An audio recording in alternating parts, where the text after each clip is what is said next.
오늘 우리에게 주시는 하나님의 말씀은 누가복음 19장 1절에서 10절의 말씀입니다. 제가 가진 성경으로 신약 128면입니다.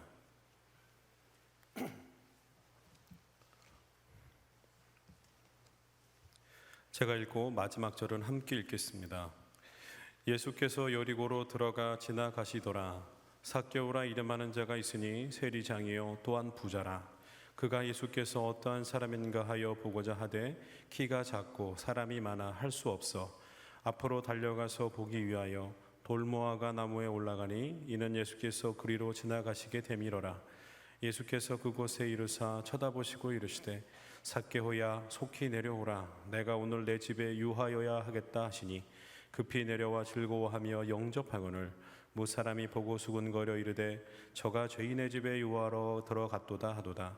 삭개오가 서서 주께 여짜오되 주여 보시옵소서. 내 소유의 절반을 가난한 자들에게 주겠사오며 만일 누구의 것을 속여 빼앗는 일이 있으면 내 갑절이나 갚겠나이다. 예수께서 이르시되 오늘 구원이 이 집에 이르렀으니 이 사람도 아브라함의 자손이로다. 함께 읽겠습니다. 인자가 온 것은 잃어버린 자를 찾아 구원하려 함이니라. 아멘. 하나님의 은혜가 오늘 오후 찬양 예배에 나오신 모든 성도님들과 함께 하시기를 소원합니다. 우리 옆에 있는 분들과 인사해 보겠습니다. 잘 오셨습니다. 한 번 더 인사 볼까요? 오늘 또 큰 은혜 받으시기 바랍니다. 네, 오늘 또 큰 은혜 받는 시간 되기를 바랍니다. 예, 오늘 말씀은 바로 누가복음 19장 1절부터 10절의 말씀입니다. 이 1절부터 10절의 말씀은 여러분들이 너무나 잘 알고 있는 삭개오 이야기의 말씀입니다. 저도 이 말씀을 딱 선택하면서 너무 많이 들었던, 또 많이 얘기했던 어떤 그런 본문이라서 또 더 열심히 준비했던 것 같습니다. 오늘 말씀을 통해서 여러분들이 큰 은혜 되는 시간 되기를 바랍니다. 여러분 쉴이라고 하는 영화가 있습니다. 한 620만 명 정도가 이제 봤던 영화가 바로 쉴이고요. 그리고 신라의 달밤이라는 영화가 있고 또 괴물이라는 영화가 있습니다. 여러분 다 아시죠? 예, 보신 분들도 있겠는데 그 영화들은 이게 공통적인 특징이 있다고 합니다. 감독도 다르고 관객 수도 다르고 여러 가지가 다른데 하나의 공통적인 특징이 뭐냐면 이 차윤표 씨가 모두 다 이 작품을 거절했습니다. 그런데 이 작품은 소위 얘기해서 대박이 났던 영화들입니다. 그러니까 차윤표 씨가 영화를 찍다가 이 영화들이 제의를 들어왔는데 내가 다른 영화를 찍기 때문에 영화를 못 찍습니다라고 그렇게 거절을 했는데 나중에 이 영화들이 대박이 나는 바람에 차윤표 씨가 약간 배가 아팠던 영화가 바로 이 영화들입니다. 그런데 어찌 보면 우리 인생의 삶을 살아가면서도 사소한 것들을 우리가 취하려고 하다가 그것들을 쳐다보고 바라보다가 정말 크고 소중한 것들을 잃어버릴 때도 있습니다. 저도 최근에 제 아들을 데리고 그 쇼핑몰을 간 적이 있었는데 쇼핑몰을 보면 여러분 너무나 아름다운 물건들이 가득 차 있지 않습니까? 그래서 그 물건에 제가 눈이 뺏겼다가 어느 날 제 아들이 없는 겁니다. 깜짝 놀랐습니다. 그래서 제 아들을 찾으려고 찾았는데 넓은 쇼핑몰이어가지고 찾는 게 너무 힘들었습니다. 근데 갑자기 방송이 나는 겁니다. 조성태 씨 1층으로 내려와 주시기 바랍니다. 예, 아들이 찾고 있습니다. 그래서 잽싸게 내려가서 그 아들을 찾았던 그런 기억이 있습니다. 정말 소중하지 않은 것들을 쳐다보다가 정말 소중한 존재를 잃을 뻔했던 아주 그냥 짜릿한 기억이 바로 느껴지는데요. 오늘 말씀도 마찬가지입니다. 너무나 소중한 사소한 것들에 집착하고 살아가는 인간이 정말 소중한 것을 잃어버릴 때가 많이 있는데요. 첫째로 우리는 어떤 삶을 살아야 되는지 한번 따라해 볼까요? 기회를 잡아야 합니다. 한번 해보겠습니다. 시작. 기회를 잡아야 합니다. 오늘 말씀을 한번 같이 읽겠습니다. 1절의 말씀 함께 읽겠습니다. 예수께서 여리고로 들어가 지나가시더라. 아멘. 오늘 말씀의 배경은 여리고라고 하는 성입니다. 여리고라는 성은 여러분들이 많이 들었던 성인데요. 여리고는 바로 고대 최초에 세워진 도시 중에 하나였습니다. 바로 애굽 소환보다 7년 전에 세워진 아주 고대 도시였고요. 유구한 역사가 있었습니다. 이렇게 오래전부터 사람들이 살았던 도시는 그 이유가 있습니다. 왜 그러냐? 첫 번째로 여리고라는 성은 겨울이어도 기온이 온화하고 물이 풍성해서, 그리고 땅이 비옥해서 우리가 농작물을 이렇게 거기다 작물을 하게 되면 엄청나게 많은 소득을 얻을 수 있는 곳이 바로 여리고였습니다. 그리고 여리고성은 하나의 별명이 있는데 바로 종려나무 성읍이라는 별명이 있습니다. 그 별명만큼이나 성읍 안에는 푸르른 종려나무들이 가득 차 있어서 곳곳마다 아름답게 열려 있었습니다. 그래서 비옥한 땅에서 식물을 재배하며 수많은 소득을 얻을 수 있는 물자가 풍부한 도시가 바로 여리고라고 하는 도시였습니다. 그런데 이 여리고는 또 뭐가 또 좋았냐면 바로 목이 좋았습니다. 무슨 말이냐?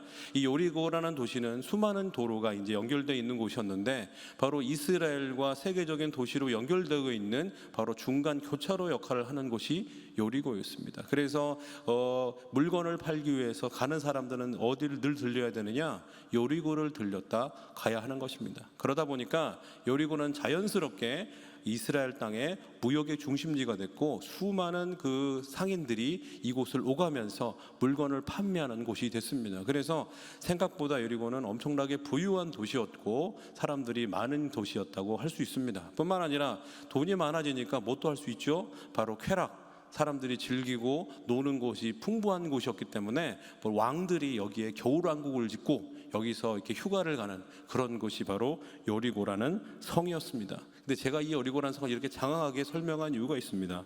오늘 1절에 보면 예수께서 여리고를 어떻게 하시고 계십니까? 들어가 지나가시더라라고 말씀하고 있습니다. 다른 말로 뭐냐면 예수님이 여리고성을 통과해서 지금 계속해서 걸어가고 계시는 겁니다. 근데 저는 이 장면을 보면서 약간 안타까웠습니다. 소위 얘기해서 로또를 놓치고 있구나. 예수님한테 죄송한 말씀이지만 그런 말씀을 제가 드리고 싶었습니다. 왜냐하면 여러분, 예수님이 가는 곳마다 기적이 일어났습니까? 안 일어났습니까? 일어났습니다. 예수님이 가는 곳마다 복음이 선포됐고 예수님이 가는 곳마다 하나님에 대한 위대한 말씀이 선포됐습니다. 어떤 사람들은 삶의 고민을 갖고 예수님 앞에 나왔을 때에 그 고민이 해결됐고, 아프고 병자들이 예수님께 나왔을 때는 병 고침을 받는 놀라운 역사들이 있었습니다. 그래서 수많은 사람들이 예수님이 나타나기만 하면 그 앞에 무릎 꿇고 나의 삶의 문제를 얘기하면서 주님 도와주십시오, 제가 이런 문제를 가지고 있습니다라고 고백하며 살았던 것이 바로 예수님의 삶이었습니다. 그런데 오늘 여리고를 예수님이 지나고 계시는데 어느 누구도 예수님 앞에 나오지 않고 있습니다. 어찌 보면 왜 이렇게 여리고 사람들은 예수님 앞에 나오지 않는 걸까? 여러분 생각해 보십시오. 부유하다 할지라도 거기에도 힘든 사람이 있고 삶의 어려움이 있지 않겠습니까? 그런데 왜 그들은 예수님 앞에 나오지 않고 그냥 따라만 다니면서 예수님을 바라보고 있는 것일까요? 여러 가지 이유가 있겠지만 가장 큰 이유는 간절한 믿음이 없기 때문일 겁니다. 무슨 말이냐? 여러분, 제가 장황하게 전에 여리고에 대한 설명을 하면서 이 여리고라는 성은 부유한 사람들이 많이 살아가는 곳이다 라고 말씀을 드렸습니다. 이들의 관심의 삶은 어찌 보면 좀 더 잘 먹고 잘 사는 것이 있었습니다. 죄의 문제라던가 영혼 구원의 문제라던가 메시아가 다시 자기에게 와서 구원해 줄 거라고 하는 그런 문제보다는 내가 어떻게 하면 잘 먹고 잘 살까? 내가 어떻게 하면 더 돈을 벌 수 있을까? 내가 어떻게 하면 내 돈으로, 내 힘 있는 육체로 즐기며 살아갈 수 있을까에 관심을 가지고 있었던 것입니다. 뿐만 아니라 이들은 예수님 없어도 돈이 있으니까, 물질이 있으니까 의지할 곳이 많았습니다. 그래서 예수님 없이도 무난히 살 수 있는 삶이었습니다. 그러니 인간의 불행에 대한 근본적인 문제인 죄의 문제에 대한 고민이 크게 없었고, 그래서 예수님 앞에 찾아오는 사람이 없었던 것입니다. 오늘 계시록 3장 17절의 말씀에 이렇게 얘기하고 있습니다. 우리 함께 읽어보도록 하겠습니다. 내가 말하기를 나는 부자라 부요하고 부족한 것이 없다 하나 내 곤고한 것과 가련한 것과 가난한 것과 눈먼 것과 벌거벗은 것을 알지 못하는도다. 아멘. 물질적으로 풍족하고 부요하고 부족함이 없는 삶을 살아가는 사람에게 나는 부자라서 나는 아무렇게 요구할 것이 없다고 생각하고 살아가지만 성경은 뭐라고 말합니까? 너희가 물질적으로 풍부하고 부유하다 할지라도 여전히 너희들은 곤고하고 가련하고 가난하고 눈멀어 있다라고 얘기를 하고 있습니다. 여리고 사람들은 이처럼 겉으로는 풍부한 삶을 살고 있었지만 정말 자기가 부족하고 영적으로 메말라 있다는 사실을 깨닫지 못하고 살고 있었습니다. 근데 솔직히 우리도 마찬가지 아닙니까? 과거 가난하고 힘들 때 하나님을 간절히 찾았습니다. 제가 어릴 때 많이 불렀던 찬양이 뭐였냐면 천부여 의지 없어서 손 들고 옵니다. 주께서 나를 외면하시면 제가 누구한테 가겠습니까? 그거를 눈물 흘리며 찬양했습니다. 왜 그렇습니까? 정말로 주님 없이는, 주님이 나를 외면하시면 저는 다른 곳에 갈 수 없습니다라는 마음으로 간절히 부르짖었습니다. 그래서 거기에는 간절함이 있었고 그곳에는 눈물이 있었고 그곳에는 응답의 역사가 있었습니다.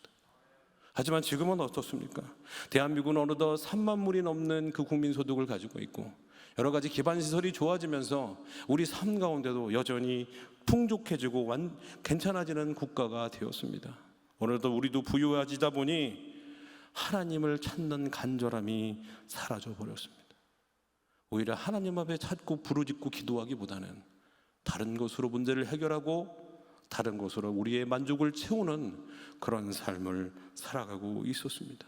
이렇게 예수님을 찾지 않으니 우리는 어느덧 영적으로 메말라졌습니다. 성경은 얘기합니다. 너희는 부자다, 부유하다고 말하고 있지만 너의 영혼은 여전히 빈궁하고 가난하고 계속해서 하나님이 필요한 사람이 아니냐고 말입니다. 정말 겉으로는 부유해졌을지 모르지만 정작 우리의 심령은 더욱더 가난하고 눈멀었고 더욱더 하나님의 은혜를 갈급한 사람임을 믿습니다. 이 시대에 우리가 회복해야 될 게 무엇입니까? 바로 간절함입니다. 무엇이라고요? 간절함입니다. 바로 하나님만이 나의 문제를 해결해 줄 수 있습니다. 그렇기 때문에 주님만을 내가 붙들겠습니다 라고 하는 그 간절함이 우리 삶 가운데 회복되기를 소원합니다. 근데 성경은 참 이게 놀랍게 배치되어 있습니다. 무슨 말씀이냐? 오늘 말씀이 바로 누가복음 19장 1절부터 10절의 말씀이라고 말씀을 드렸죠. 그런데 이 누가복음 1장부터 10장 전의 말씀이 무슨 말씀이냐면 여리고 성에서 구걸하던 맹인을 예수님이 만나는 사건이었습니다. 그런데 그 맹인이 예수님이 오신다는 소식을 듣고 한 행동이 뭔지 아십니까? 이렇게 얘기합니다. 다윗의 자손이여 나를 불쌍히 여겨 주옵소서. 근데 저처럼 이렇게 멋있게 얘기하지 않았습니다. 큰 소리로 다윗의 자손 예수여 나를 불쌍히 여겨 주옵소서.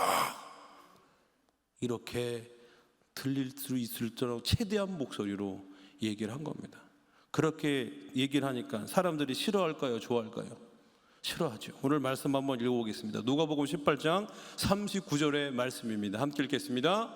앞서가는 자들이 그를 꾸짖어 잠잠하라 하되 그가 더욱 크게 소리 질러 다윗의 자손이여 나를 불쌍히 여기소서 하는지라. 아멘. 사람들이 짜증내고 화를 내면서 조용히 해라, 조용히 해라, 조용히 해라 이렇게 위협을 하고 있는데 오히려 더 큰 소리로 얘기를 하고 있습니다. 왜일까요? 자기의 비참하고 불행한 삶, 다른 사람에게 의지하며 구걸하는 삶을 살 수밖에 없었던 이유는 뭡니까? 눈이 보이지 않았기 때문입니다. 이 눈을 보이게 할 수 있는 유일한 분이 예수 그리스도라고 믿었기에, 이번 기회가 지나가면 다시는 오지 않을 거라고 믿었기에 그는 더욱더 간절하게 부르짖었던 겁니다. 사람이 조용해라, 잠잠해라, 조용히 있어라 할지라도 사람의 눈이 신경 쓰이지 않았습니다.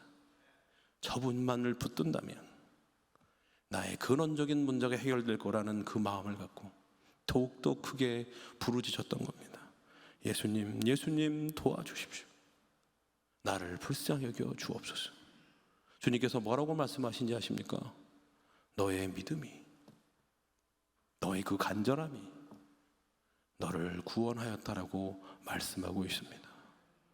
주님은 이 시대에 그런 걸 물어보실 겁니다. 과연 이 시대에도 여리고성에서 내가 만났던 그 맹인과 같은 간절함을 가지고 나에게 나오는 사람이 있을까? 그런 열정을 가지고 나올 수 있는 사람이 있느냐고 물어보실 거가 있을 겁니다.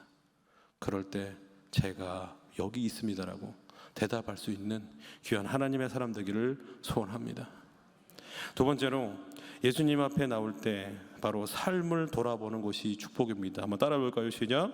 삶이 돌아보는 것이 축복입니다. 우리 누가복음 19장 2절의 말씀을 함께 읽겠습니다. 삭개오라 이름하는 자가 있으니 세리장이요 또한 부자라. 아멘. 오늘은 이 여리고성의 얘기를 하다가 드디어 삭개오라는 사람이 등장합니다. 근데 이 삭개오라는 이름은 너무나 잘 알고 계신데요, 이 삭개오라는 이름은 유대 사회 가운데 일반적인 이름이었습니다. 삭개오라는 이름의 뜻은 뭐냐면 순수한, 때로는 의롭다 하는 의미를 갖고 있는 이름을 갖고 있는 사람이 삭개오라는 사람입니다. 여러분, 이 이름은 대충 누가 지어주죠? 바로 부모님들이 지어주죠. 부모님들이 어떤 마음을 가지고 지었을까요? 이 아이가 태어났을 때 하나님 앞에서 의롭고 그리고 순전한 사람으로, 그런 유대인으로 살아가라는 바람으로 이 삭개오라는 이름을 주어주며 살게 했을 겁니다. 그런데 여러분, 이 2절에 보면 삭개오라 이름하는 자가 있으니 그 사람이 직업이 뭐예요? 세리장이요 또한 부자라 그랬습니다. 성경에서 이 사람의 직업을 알려주는구나, 이 사람이 얼마나 그 경제적인 그런 수준 정도를 알려주는구나라고 생각하시면 안 됩니다. 이 두 반어에는 바로 이 사람이 어떤 삶을 살았는지에 대해서 설명을 해주고 있습니다. 세리라고 하는 게 지금은 세금 공무원이죠. 좋은 직업 아닙니까? 그렇죠? 그런데 과거 유다사에 예수님이 살던 그 시대는 세리라고 하는 사람, 세금 공무원은 지금 누구랑 같냐면 떼인 돈 받아들입니다라고 하는 조폭들과 같은 입장에 섰던 사람들이었습니다. 무슨 소리냐? 지금이나 옛날이나 세금을 내고 싶어 합니까? 안 내고 싶어 합니까? 최대한 안 내고 싶어 합니다. 그렇죠? 최대한 안 내고 싶어 하니까 세무사도 찾아가고 그러는 거 아니겠습니까? 그러니까 과거에도 마찬가지였습니다. 돈을 안 내려고 그러는 거예요. 그러면 이 세리들이 가서 뭐하냐? 위협을 가합니다. 그리고 계속해서 공갈 협박을 해가지고 이 사람의 돈을 뜯어냅니다. 이것도 안 되면 물리적으로 때리고 고문을 해서라도 돈을 받아내는 사람이 바로 세리들이었습니다. 제가 떼인 돈 받아드립니다. 그 족보가 별반 다르지 않다고 말씀드렸죠. 그러니까 그들이 그렇게 악한 행동을 하면서 돈을 뜯어냈던 겁니다. 근데 가난한 사람, 돈이 없는 사람이 더 낼까요? 안 낼까요? 더 못 내니까 오히려 가난하고 불쌍한 사람들을 더 괴롭혔던 사람들이 세리였습니다. 그러다 보니 사람들은 이 세리를 정말 악하고 나쁜 사람이라고 생각했던 것이죠. 그런데 이 세리가 이렇게 힘겹게 돈을 걷어서 누구한테 줍니까? 자기 왕도 아니고 자기를 지배하고 있는 로마 제국에 갖다 바치는 겁니다.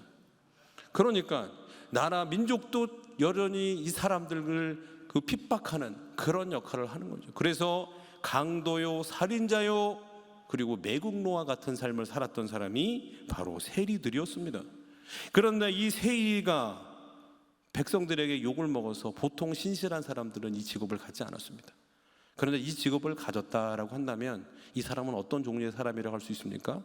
하나님의 말씀이나 신앙에 관심이 없는 사람입니다. 돈만 주어진다면 어떤 수단과 방법을 가리지 않는다 할지라도 어떻게든지 돈을 벌 수 있는 탐욕적인 사람이요, 수단과 방법을 가리지 않는, 하나님을 두려워하지 않는 그런 사람이라고 할 수 있습니다. 그게 바로 삭개오였습니다. 뿐만 아니라 그를 세리장이라고 얘기합니다. 이 세리장이라는 사람을 부자라고 표현하는데요, 여러분, 세리장은 지금 동네에 좀 돈 좀 있다 이런 부자의 개념이 아닙니다. 당시 유다 나라에 세리장은 3명밖에 없었습니다. 그러니까 거의 그 나라에서 재벌급 재산을 갖고 있는 엄청나게 부유한 사람이 바로 세리장이었습니다. 이런 세리장이 바로 삭개오였다는 얘기입니다. 성경이 한 구절로 얘기했던 이 사람은 세리장이요 부자였다고 표현하는 것은 뭐냐? 바로 하나님, 아버지와 어머니가 의로운 사람이다, 순수한 사람이라고 이름은 주어졌지만 여리고에서 가장 탐욕적이고 가장 쾌락을 추구하는 그런 사람이었다고 할 수 있습니다. 근데 그 사람이 변하게 됩니다. 우리 19장 3절의 말씀 한번 같이 한번 읽겠습니다. 그가 예수께서 어떠한 사람인가 하여 보고자 하되 키가 작고 사람이 많아 할 수 없어. 보통 사람들은 여기서 키가 작은 거를 이렇게 얘기를 합니다. 저도 키가 작아서 그 말씀이 막 들어오더라고요. 그런데 이 말씀에서 중요한 단어 중에 하나가 뭐냐면 보고자 하답니다. 이거는 이제 그 원어로 보면 미완료 시제라 그래서 예전부터 계속 보고 싶었다는 얘기입니다. 다른 말로 뭐냐면 그냥 한번 호기심이 있어서 저 사람 누구지 보고 싶었던 게 아니라 예전부터 계속해서 만나고 싶었던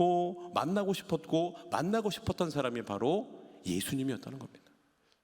여러분 한번 생각해 보십시오. 지금 나라에서 제일 돈이 많은 사람이 갈릴리의 시골 출신의 예수라는 청년을 만나고 싶어 합니다. 왜 그랬던 걸까요? 성경에서는 왜 그 사람이 예수님을 만나고 싶어 했는지에 대한 이유는 나와 있지 않습니다. 그렇지만 이 말씀을 곰곰이 생각하면서 생각해 봐야 되는 게 뭐냐면 아마도 이 삭개오에게도 뭔가 삶을 되돌이키면서 생각할 수 있는 계기들이 있었지 않았나라는 것들을 조금 상상하게 됩니다. 무슨 말씀이냐면 요즘 최근에 여러분들도 잘 아시겠지만 우리나라 최고 부자, 가장 부유한 사람이 돌아가셨습니다. 아시죠? 그분은 우리나라의 이류 전자기업을 세계 최고의 기업으로 올려놨습니다. 뿐만 아니라 여러분에게도 적어도 이 전자회사의 제품은 다 하나씩은 갖고 계실 겁니다. 뿐만 아니라 이분은 우리나라에서 부자뿐만 아니라 세계적으로도 제가 확인해 봤더니 세계 부자에서 37위 정도를 했던 분이었습니다. 그리고 대통령은 5년이면 정권이 교체돼서 권력이 사라지지만 이분은 몇십 년 동안 우리나라에서 가장 영향력 있고 힘 있는 존재로서 군림이었던 사람이었습니다. 그런데 여러분 돌아가실 때 이분이 돈을 가져가셨습니까?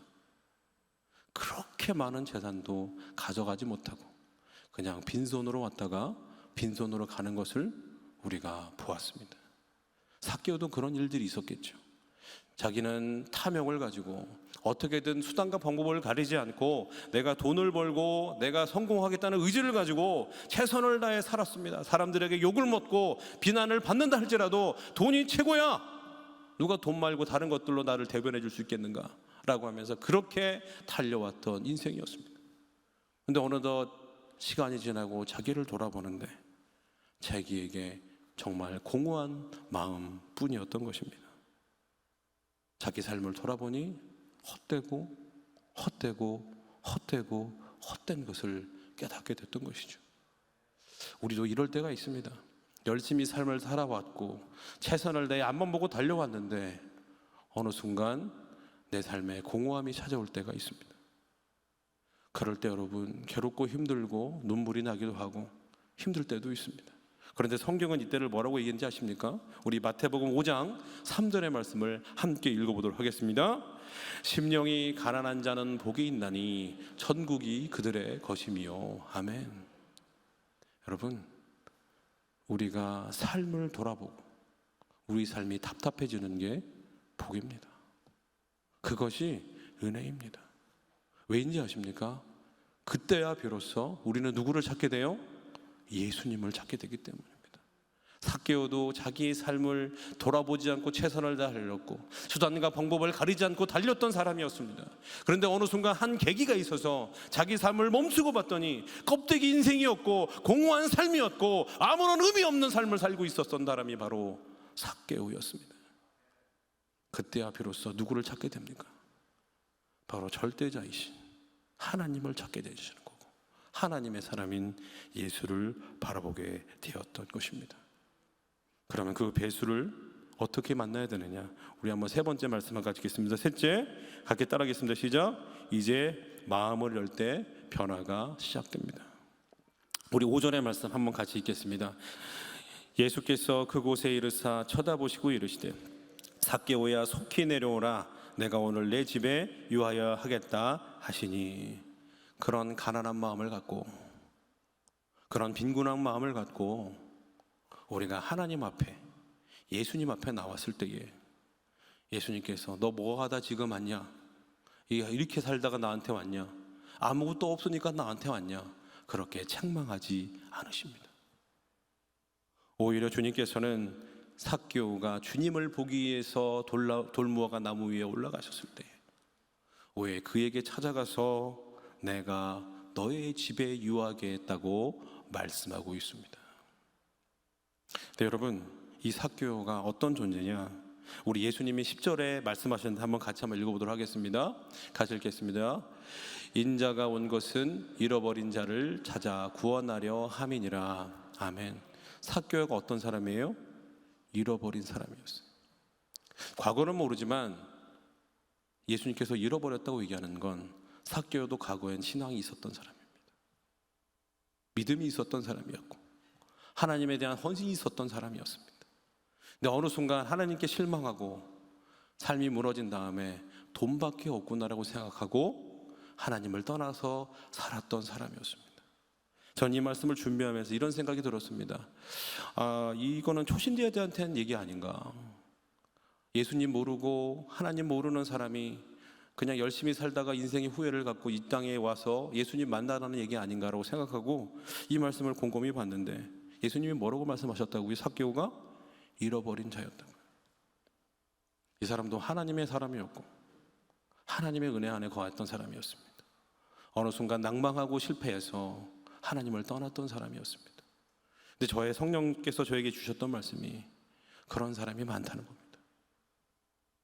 하나님의 은혜 가운데 거했고 주의 말씀대로 살려고 노력했지만 어느 순간 신앙에 절망하고 삶의 어려움 때문에 하나님을 떠나서 낭망하며 살아가는 사람도 많을 뿐만 아니라 지금 이 성전에 나와서 예배 드리고 있지만 과거의 열정과 간절함을 잃어버리고 그냥 껍데기인 신앙을 가지고 살아가는 신자들도 많다는 겁니다.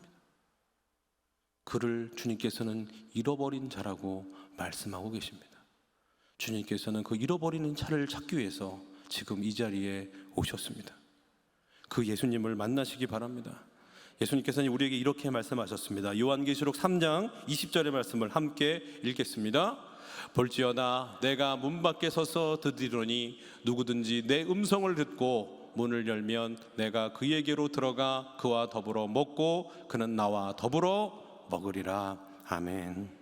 마음을 열고 주님이 문을 두드리실 때에 여러분들이 그것에 반응하시기 바랍니다. 꼭 닫고 예수님 들어오지 마세요 그런 삶이 아니라 문을 활짝 열고 예수님 들어와 주세요.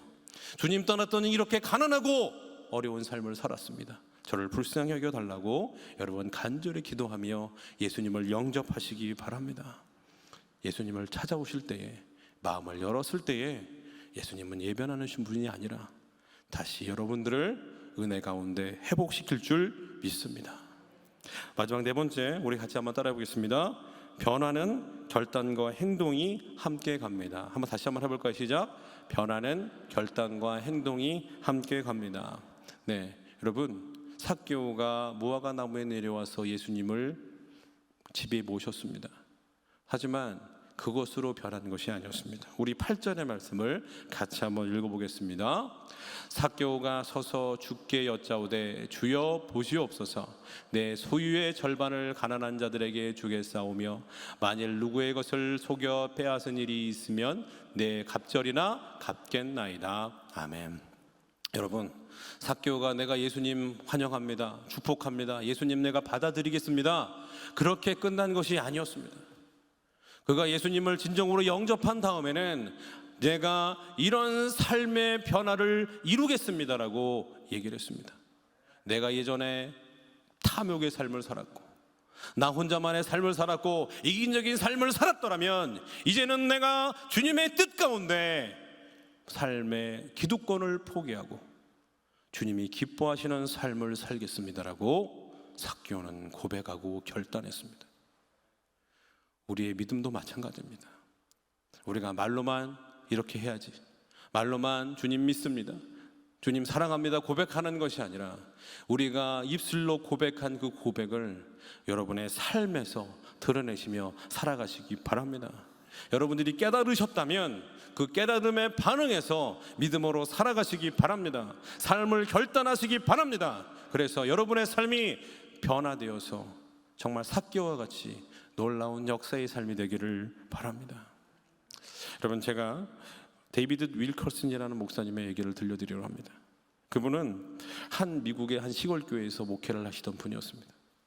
그러다가 하나님께서 그를 기적적으로 불러주셔서 갑작스레 그는 뉴욕의 10대 마약에 쩌던 갱단들이 있는 청소년한테 가게 됩니다. 근데 그곳에서 복음을 전했는데 칼 맞을 줄 알았는데 그 아이들이 회심을 하게 되는 겁니다. 그래서 소망이 없이 그냥 삶을 허비하며 살며 마약에 쩔어 살던 그 10대가 윌커슨 목사님의 만남을 통해서 완전히 변화되게 되고 하나님의 사람으로 거듭나는 사건이 있었습니다. 이게 실제 있었던 일인데 이게 바로 십자가의 칼이라는 책으로 나왔습니다. 그게 간증집이 엄청나게 많이 팔리게 되었고 심지어는 영화로도 제작되는 일들이 있었습니다. 그렇게 책이 잘 팔리고 영화로도 제작되니까 윌커슨 목사님의 이 사역 가운데 탄력이 붙는 겁니다. 사람들이 붙게 되고 여러 집회나 단체 가운데 목사님 와셔서 말씀 좀 전해주세요. 그러다 보니까 이곳 가서 저기서 말씀 전하고 저곳 가서 말씀 전하다 보니까 점점 인기가 되는 겁니다. 나중에 6년 정도를 사역을 했더니 수백 명의 스태프들이 있었고 또 각 지역마다 선교단체 지부들이 있어서 정말 미국 최고의 어떤 청소년 사역자로서 곽강을 받았습니다. 어딜 가서 말씀을 전해도 은혜 받고 헌신하고 결단하는 사건들이 있었습니다. 그렇게 시간이 흘렀습니다. 어느 순간 이분의 삶에 균열이 오기 시작했습니다. 왜 그러냐? 너무 바쁘다 보니까, 너무 삶이 치이다 보니까 하나님과 은밀한 기도와 부르짖음의 시간을 갖지 못했던 겁니다. 근데 그분이 이런 얘기를 합니다. 엄청나게 큰 탱크에 매일매일 물이 쏟아졌는데 어느 순간 그 물이 멈춘 것 같았다. 그 탱크에는 수많은 파이프라인이 있어서 많은 사람들이 그 물을 받고 은혜를 받았는데 자기가 거대한 폭포수 같은 그 은혜가 멈춰버리자 모든 것이 힘들어지기 시작했다. 은혜가 멈추자 선교단체에 분열이 일어났습니다. 가정에 문제가 생기기 시작했습니다. 여러 부딪힘이 있었습니다. 하지만 그런 신호에도 불구하고 너무 바빴기 때문에 그냥 그렇게 살아갔습니다. 그러던 어느 날 한 아프리카에서 유명한 부흥 강사를 만나서 얘기를 하게 됐는데 그분은 신도가 그 나라에서 가장 많은 그런 신도수를 소유한 목사님이셨습니다.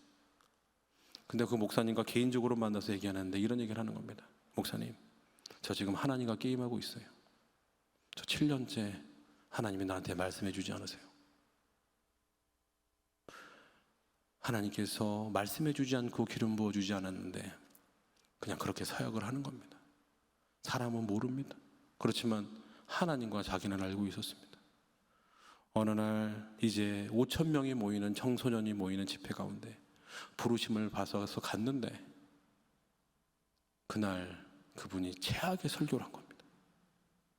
정말 이 목사님이 오셨다고 하니까 기대감을 갖고 소망을 갖고 와서 저 목사님의 말씀을 듣겠다고 왔는데 이분이 설교한 말씀은 너무나 나약한 말씀이었습니다. 5천 명의 청소년들은 그냥 집에 돌아갔고 가장 타격을 받는 사람이 설교자입니다. 아, 내가 무슨 짓을 한 거지?